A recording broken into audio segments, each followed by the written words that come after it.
I was speaking at my first lecture at Oxford in England. It was my first, and I felt just like a prima donna.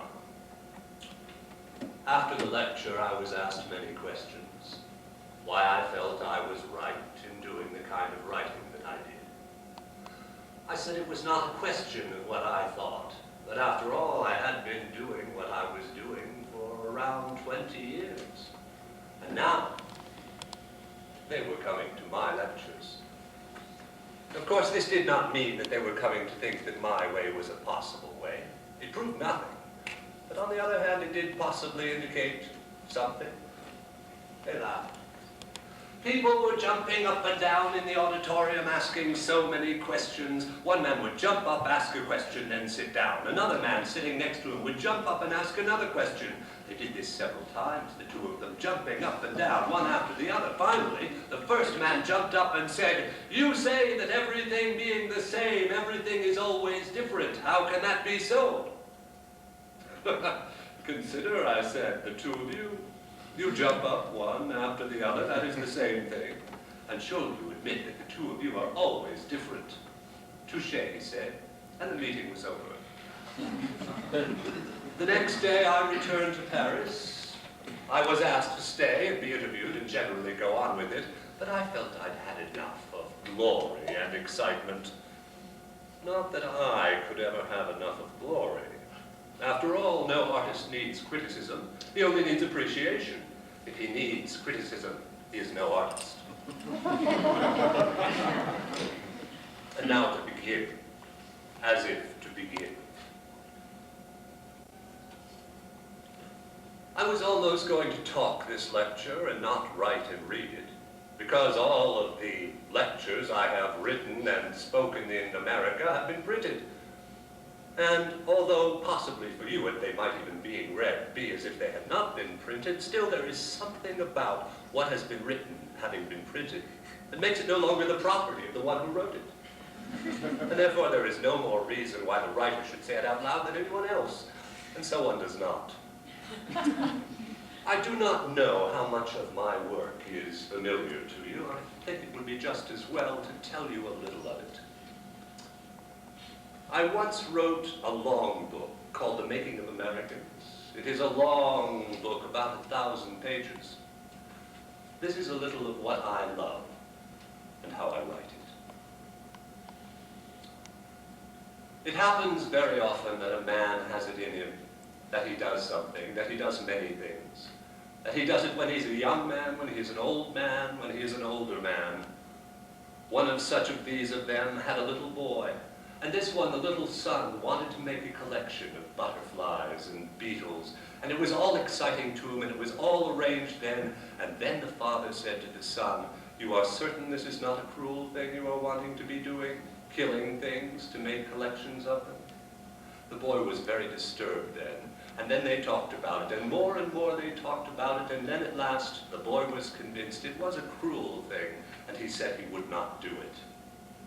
The father said the little boy was a noble boy to give up pleasure when it was a cruel one. The boy went to bed then, and then the father, when he woke up in the early morning, saw a wonderfully beautiful moth in the room, and he caught him, and he killed him, and he pinned him, and he woke up his son then and showed it to him and said, "See what a good father I am to have caught and killed this one." The boy was all mixed up inside him. And then he said he would go on with his collecting. And that was all there was then of discussing. And this is a little description of something that happened once. And it is very interesting.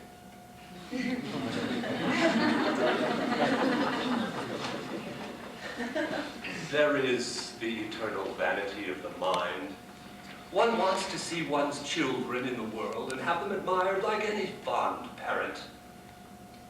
When you are writing before there is an audience, anything written is as important as any other thing, and you cherish anything and everything that you have written. After the audience begins, naturally they create something, they create you, so not everything is so important. Something is more important than another thing, which was not true when you were you. An audience never does prove to you that you are you. I am I because my little dog knows me. That does not say anything about me, that says something about the dog. And now, to begin, as if to begin. I write with my eyes, not with my ears or mouth. The words as seen by my eyes are the important words. The others do not count. I said to Picasso the other day, when you were a kid, you never looked. He seemed to swallow the things he saw.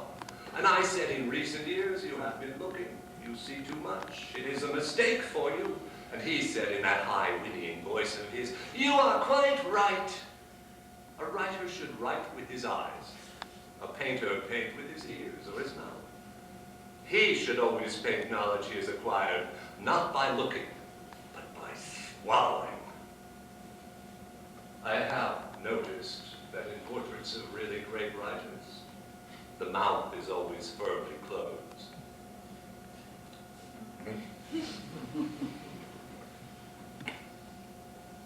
I am writing for myself and strangers. This is the only way I can do it. I do this for my sake and for the sake of those who know I know it, that they are separate and yet always repeating, that they are like many other ones. There are some who like it that I know it, that they are like many other ones and repeat it. There are many who never can really like it, that they are all of them repeating, and I hear it. Everyone has it to say of each one, he is like such a one, I see it in him. Everyone has it to say of each one, she is like someone else, I can tell by remembering. I wanted each one to have the same value. Conception of this has to be based on a real feeling for human being. More and more I love it of them. The mixing in them, the being in them, the deciding, the kind of them each one is who has human being. And the surprises of it are endless. When they're very little, just only a baby, you can never tell which one is to be a lady. Still, there are the endless surprises, the combination that you don't expect, the relation of men to character that you don't expect. It never ends. What I am singling out is that one thing has the same value as another. There are, of course, people who are more important than others, in that they have more importance in the world. But this is not essential, and it ceases to be. No one is ahead of his time. It is only that the particular variety of creating his time is the one his contemporaries, who are also creating their own time, refuse to accept. And they refuse to accept it for a very simple reason, and that is that they do not have to accept it for any reason. Every human being comprises the combination form.